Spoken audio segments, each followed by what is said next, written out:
आज का टॉपिक है लोदी वंश, जिसके अंतर्गत हम सबसे पहले देखेंगे सुल्तान बहलोल लोदी 1451 से 81 ईस्वी तक।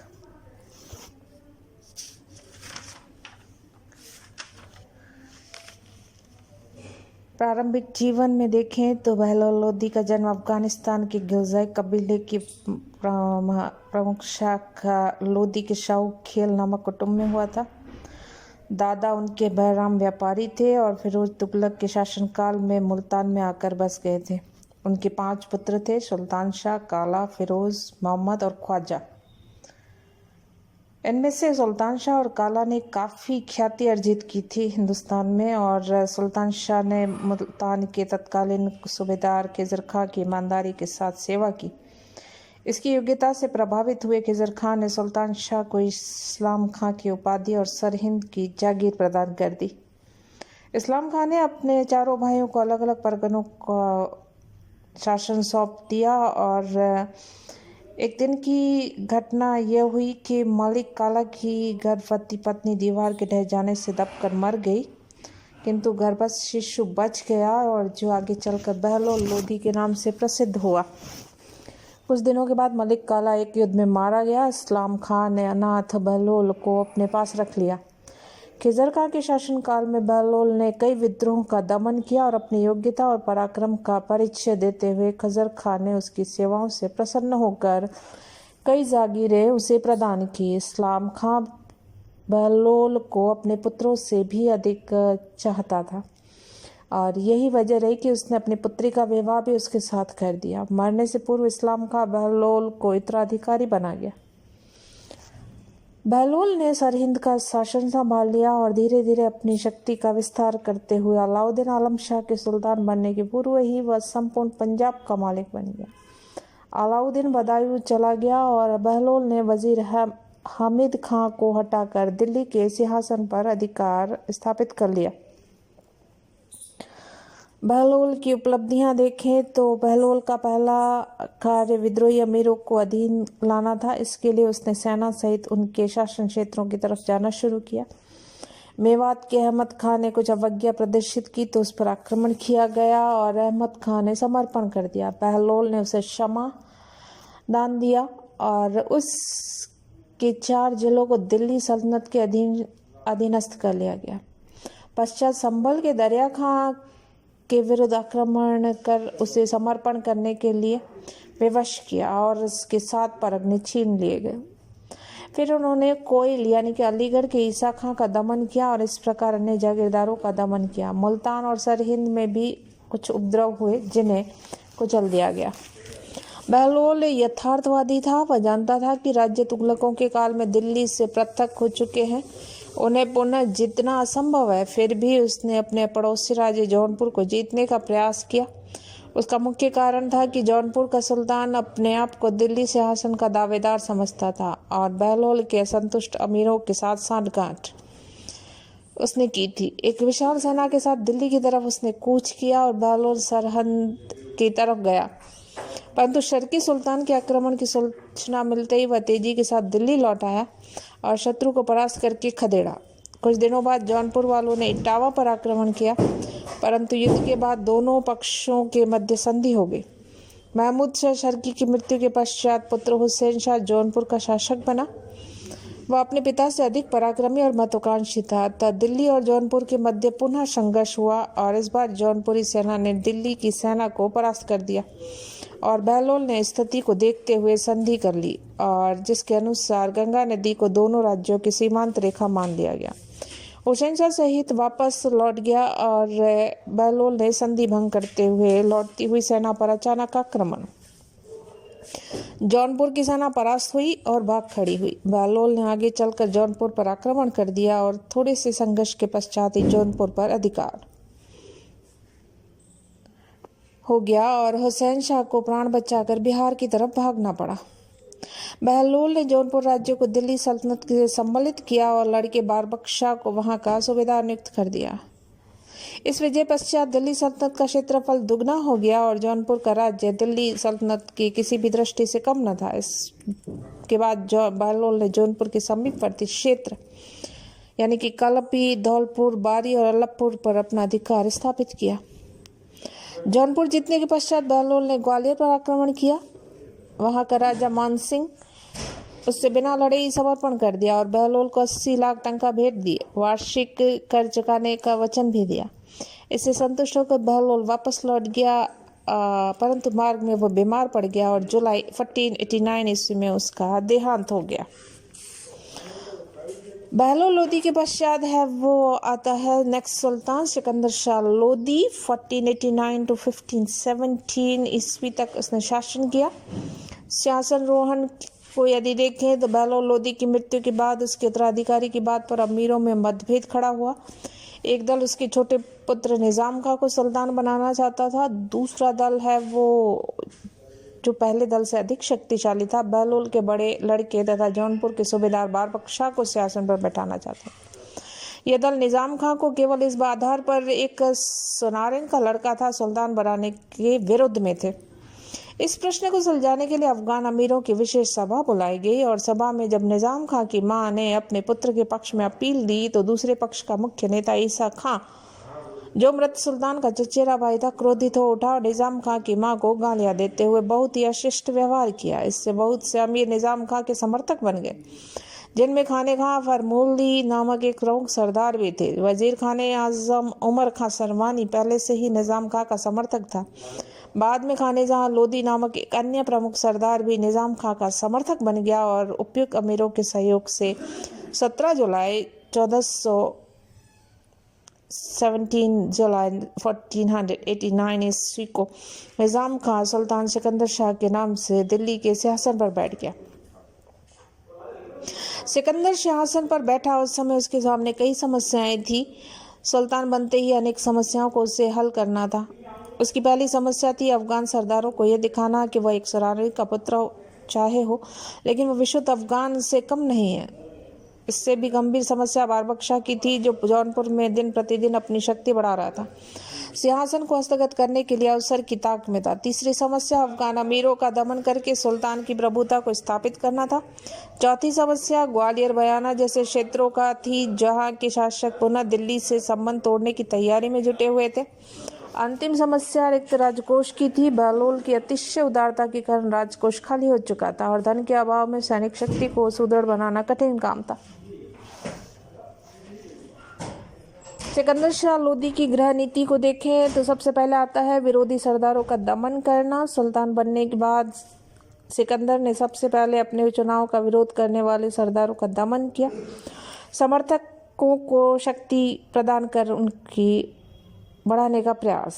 चाचा आलम खां, जो रपड़ी और चंदावर का जागीरदार तथा सिंहासन का एक दावेदार था, अपनी शक्ति बढ़ाकर स्वतंत्र होने की ताक में था। सिकंदर ने चाचा को रापड़ी में घेर लिया और आलम खां वहां से भागकर ईसा खां की शरण में चला गया। ईसा खां सिकंदर के विरोधी गुट का प्रमुख नेता बना हुआ था, अतः सिकंदर ने कूटनीति का काम लेते हुए आलम खां को ईसा खां से पृथक कर इटावा का सूबेदार नियुक्त कर दिया और उसे अपने पक्ष में मिला दिया। इसके बाद सिकंदर ने ईसा खां पर आक्रमण किया, उसे परास्त करने में सफल हो गया। युद्ध में लगे घावों से ईसा खां की कुछ दिनों बाद मृत्यु हो गई और सिकंदर ने उसकी शमशाबाद की जागीर अपने समर्थक राजा गणेश को प्रदान कर दी। अपने चचेरे भाई आजम हुमायूं की तरफ ध्यान दिया, क्योंकि वह भी सिंहासन का एक दावेदार। सिकंदर ने सरलता के साथ उसे पराजित किया। कालापी की जागीर अपने अनुयायी मोहम्मद खां लोदी को प्रदान कर दी। एक अन्य इनका विरोधी था जिसका नाम था अमीर जाथरा के तातर खां को पराजित किया, परंतु उसके प्रति दयालुतापूर्ण व्यवहार किया गया। जागीरें उसे लौटा दी गई। 1 वर्ष के समय अवधि में ही सिकंदर ने अपने विरोधी अमीरों को दमन किया अथवा उसे अपने पक्ष में मिलाने में सफल रहा और उसने इस समस्याओं का समाधान कर चुनाव के औचित्य को सिद्ध कर दिखाया। बरबख्श शाह का दमन। सिकंदर अपने बड़े भाई बरबख्श शाह के साथ अच्छे संबंध बनाए रखना चाहता था। द्वैध राजतंत्र से उत्पन्न होने वाले संकट से भी सुपरिचित था।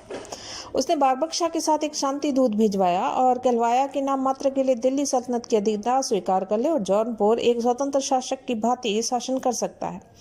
परंतु बरबख्श शाह ने सिकंदर की उदारता को उसकी कमजोरी समझा और प्रस्ताव को ठुकराया। वास्तविकता यह थी कि बरबख्श शाह ने दिल्ली पर आक्रमण करने की पूरी तैयारी कर ली थी। प्रस्ताव ठुकराते ही वे सेना सहित दिल्ली की तरफ कूच कर गया। तब सिकंदर को भी अपना सामना करने के लिए दिल्ली से कूच करना पड़ा और कन्नौज के निकट दोनों भाइयों में भयंकर युद्ध हो गया। बारबक्शा पराजित हुआ, बदायूं की तरफ भाग निकला। सिकंदर ने बदायूं को घेरा। भाई ने आत्मसमर्पण कर दिया और पराजित भाई के साथ उसने उदारतापूर्ण व्यवहार किया। पुनः जौनपुर का नाम मात्र सुल्तान बना दिया। जौनपुर की मुख्य जागीरों में उसने अपने अनुयायियों को नियुक्त कर दिया। बारबक्शा के दरबार और महलों में जिस तरह के गुप्तचर लगा दिए गए थे ताकि उसके भाई को गतिविधियों की पूरी जानकारी मिल सके। जौनपुर के भूतपूर्व शर्की सुल्तान हुसैन शाह के भड़काने पर जौनपुर के पुराने जमींदारों ने विद्रोह कर दिया। बारबक्शा उनके विद्रोह को दबाने में असफल रहा। जौनपुर छोड़कर लखनऊ के निकट दरियावार में शरण ले ली, परंतु सिकंदर ने सूचना मिलते ही तत्परता से कदम बढ़ाया और विद्रोह का दमन कर बारबक्शा को एक बार पुनः जौनपुर का शासक नियुक्त कर दिया।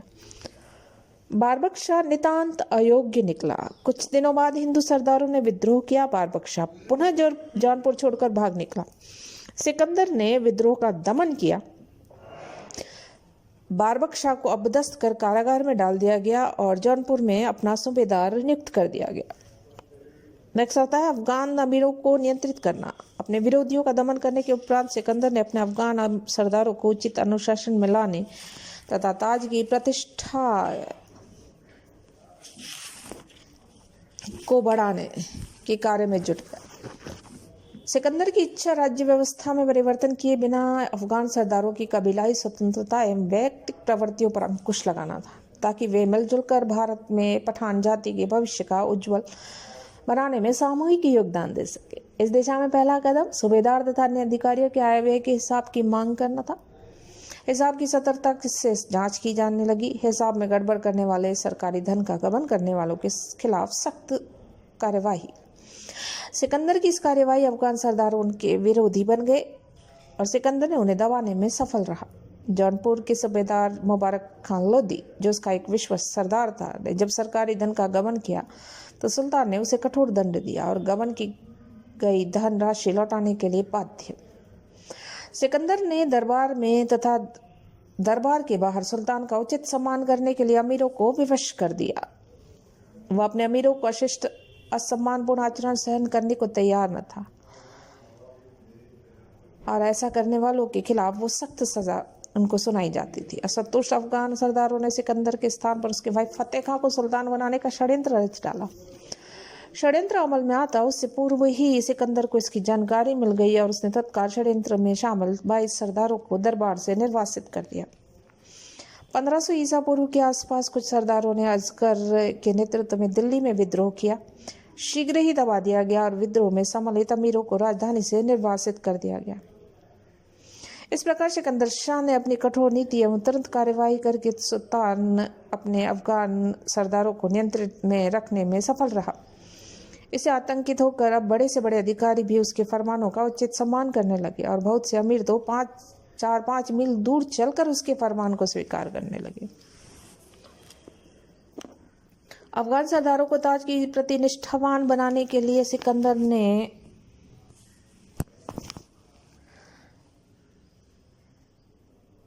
उनमें उपाधियों के प्रति आकर्षण पैदा किया। खानिज़ा, खान आज़म, हुमायूं जैसी उपाधियां प्रदान की। इसके अलावा उसने नकद वेतन के स्थान पर जागीरें देना शुरू किया। इन जागीरों से राजकीय करों के अलावा अन्य किसी प्रकार की मांग नहीं की जाती थी। उनका मन बहलाने के लिए सिकंदर उन्हें कभी कभी दावत, विशेष समारोह में आमंत्रित करता था। शासक के रूप में अफगान सरदारों पर उसकी सफलता का बहुत कुछ श्रेय उसकी सक्रिय गुप्तचर व्यवस्था थी। सुल्तान के सार्वजनिक स्थानों, सरकारी दफ्तरों, सरदारों के घरों में उसने अपने गुप्तचर नियुक्त कर रखे थे, जो घटनाओं की शीघ्र अतिशीघ्र जानकारी सुल्तान को देते थे। अफगान सरदार ये समझने लगे कि सुल्तान के पास अलौकिक शक्तियां हैं। इसकी सफलता के एक अन्य कारण विरोधियों के प्रति उनका अधिक कठोर नीति नहीं अपनाना भी था। इस इस्लामिक नियमों के अनुसार निष्पक्ष न्याय देने का प्रयास किया। उसने व्यापार वाणिज्य की उन्नति के मार्ग में बाधाएं उपस्थित करने वाले कई करों को भी हटाया और कृषि को प्रोत्साहन दिया। परिणाम ये रहा कि जनता की भौतिक समृद्धि बढ़ी और उसने मन में सुल्तान के प्रति सम्मान की भावना का विकास हुआ। सिकंदर शाह लोदी की धार्मिक नीति को देखें तो सिकंदर लोदी एक धर्मांध शासक था। उसने अपनी बहुसंख्यक हिंदू जनता के प्रति धार्मिक कट्टरता की नीति अपनाई। उसकी उपलब्धियों पर यह कलंक है। उसने बोधन नामक एक हिंदू को केवल यह कहने पर कि हिंदू धर्म उतना ही सच्चा है जितना कि इस्लाम मृत्युदंड की सजा दे दी। उसने अपने शासनकाल में अनेक हिंदुओं की बलपूर्वक मुसलमान बनाया और हिंदुओं पर अनेक प्रकार के प्रतिबंध लगाए। यमुना के घाटों पर हिंदुओं का स्नान करना मना कर दिया गया।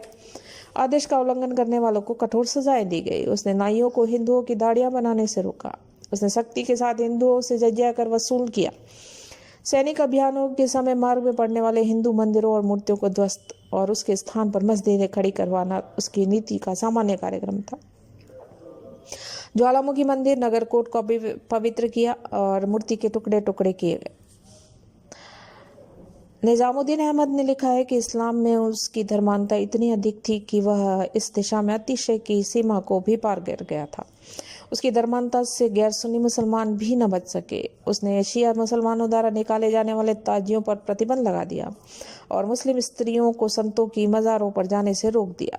उसकी धर्मांधता का एक कारण शायद एक सुनारिन का पुत्र होना रहा हो और उसके मन में हर समय अपने आप को एक विशुद्ध मुसलमान से बढ़ चढ़कर प्रदर्शित करने की भावना रही हो। जो भी कारण रहा हो, उसकी धर्मांधता ने उसकी बहुसंख्यक जनता को विरोधी बना दिया और सुल्तान उनकी सहानुभूति एवं समर्थन से वंचित हो गया। आज का टॉपिक है लोदी वंश, जिसके अंतर्गत हम सबसे पहले देखेंगे सुल्तान बहलोल लोदी 1451 से 81 ईस्वी तक।